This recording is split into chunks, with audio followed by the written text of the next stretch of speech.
പ്രചാരകൻ TG. മോഹൻദാസിനെതിരെ case. Thiruvananthapuram cyber പോലീസാണ് കേസെടുത്തത്. അധിക്ഷേപം, കലാപാഹ്വാനം തുടങ്ങിയ വകുപ്പുകൾ ചുമത്തിയാണ് കേസ്. SFI, AIYF എന്നിവരുടെ പരാതിയിലാണ് കേസെടുത്തിരിക്കുന്നത്. വിവരമായി ഷീജ കൂടി ചേരുന്നുണ്ട്. ഷീജ, ഈ ടി.ജി. മോഹൻദാസിന്റെ പരാമർശത്തിൽ RSSൽ അടക്കം കൈയൊഴിയുന്ന ഒരു സാഹചര്യമാണ് നിലനിന്നത്. മാത്രമല്ല, കഴിഞ്ഞ ദിവസങ്ങളടക്കം കേസുകൾ ഇയാൾക്കെതിരെ കുമിഞ്ഞുകൂടുന്ന ഒരു സാഹചര്യവും നിലനിന്നിരുന്നു. ഇപ്പോൾ ഈ പരാതിയിൽ വീണ്ടും കേസെടുത്തിരിക്കുകയാണ്. എന്തൊക്കെയാണ് വിവരങ്ങൾ?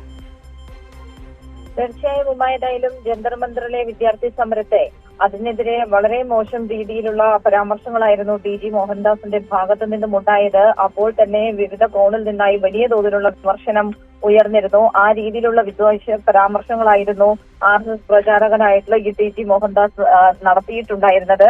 ഇതിൽ SFIയും AIYFും അടക്കം മുഖ്യമന്ത്രിക്കും അതോടൊപ്പം തന്നെ DGPക്കും ആഭ്യന്തരമന്ത്രിക്കും ഒക്കെ പരാതി നൽകുകയും ചെയ്തിരുന്നു. ഏതായാലും ഇതുമായി ബന്ധപ്പെട്ടുകൊണ്ട് നിലവിൽ SFIയുടെയും AIYFിന്റെ പരാതിയുടെ അടിസ്ഥാനത്തിൽ